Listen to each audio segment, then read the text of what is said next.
Assalamualaikum. Waalaikumsalam. Masukin. Iya Pak.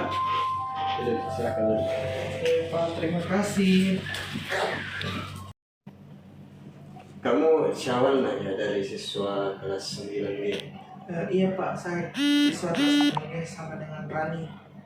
Sebelumnya Syawal sudah pernah datang ke ruangan BK? Belum Pak, ini pertama kalinya saya ke ruangan Bapak, yaitu ruang BK. Pertama kali. Jadi sebelumnya Bapak mau bertanya, menurut kamu apa peran konselor dan konseli dalam proses konseling?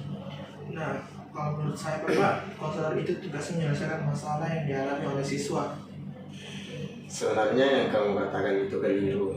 Di sini Bapak sebagai konselor berperan sebagai fasilitator dalam proses konseling yang membantu Ananda Syawal menemukan jalan keluar dan permasalahan yang kamu hadapi.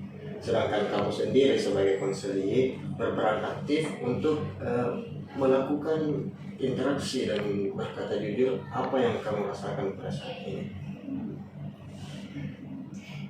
Seperti itu ya Pak. Saya akan berusaha aktif dalam proses ini. Tapi saya tidak mau Pak. Jangan sampai teman saya tahu Pak masalah saya.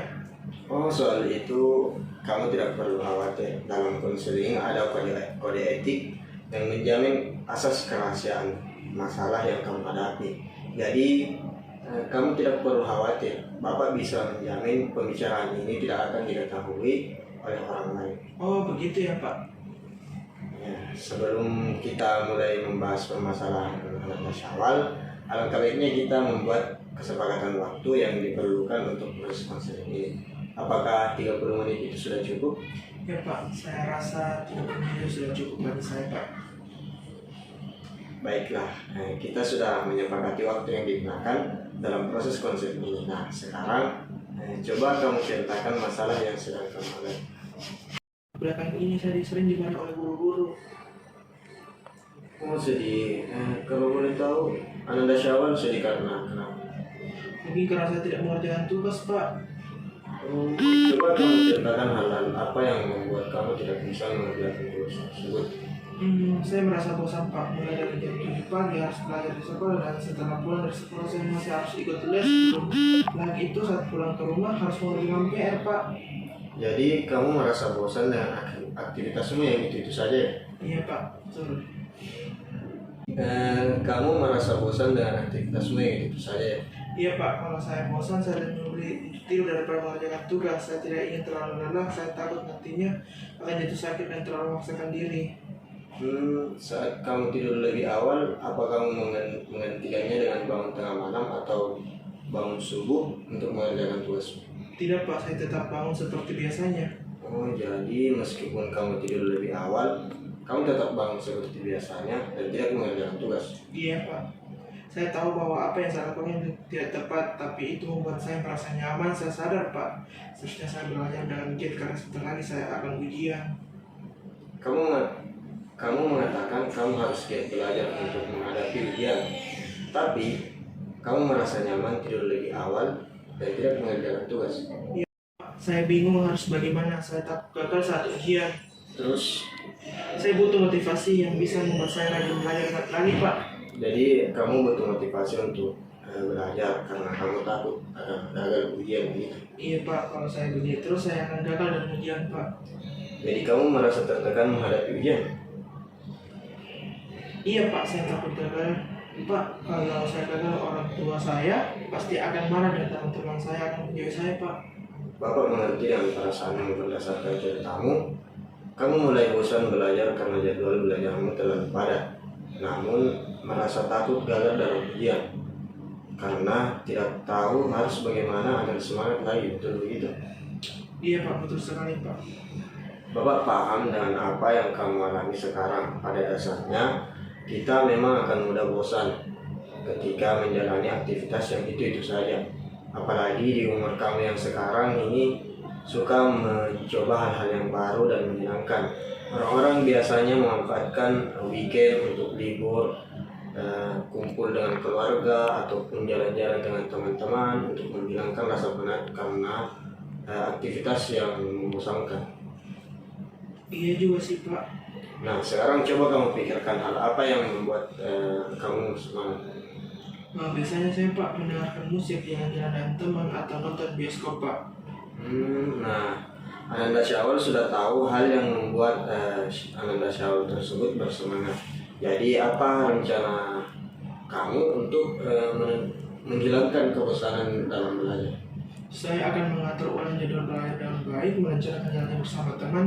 Saya saat weekend minimal 2 kali sebulan dan sekali mendengarkan musik dalam saat saya merasakan bosan dengan belajar Pak. Bagus. Kamu telah menemukan solusi yang Bapak pikir sangat tepat.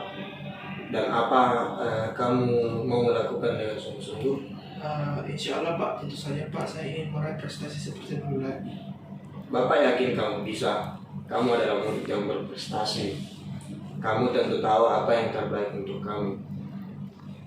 Baik Pak, saya senang sekali jika adik ini benar-benar bisa saya laksanakan dengan baik. Saya berjanji akan giat belajar agar bisa sukses dalam menghadapi ujian. Bapak sangat senang mendengar antusiasme. Nah, apa masih ada hal yang lain yang ingin Ananda Syawal sampaikan? Saya rasa untuk saat ini Pak sudah cukup Pak. Berhubung waktu sudah habis, mari kita akhiri proses konseling ini sampai di sini. Sebelumnya mari kita simpulkan hasil pembicaraan kita. Di awal Ananda Syawal mengatakan bahwa prestasi Ananda Syawal menurun. Semua itu diakibatkan karena Ananda Syawal merasa jenuh dengan jadwal belajar yang padat dan tidak memiliki semangat belajar.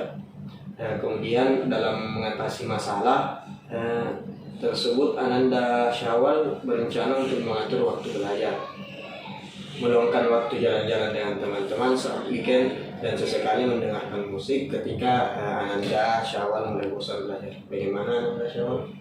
Iya Pak, saya akan berusaha agar kejenuhan belajar saya rasakan sekarang ini bisa segera saya atasi dan dapat semangat kembali dalam belajar.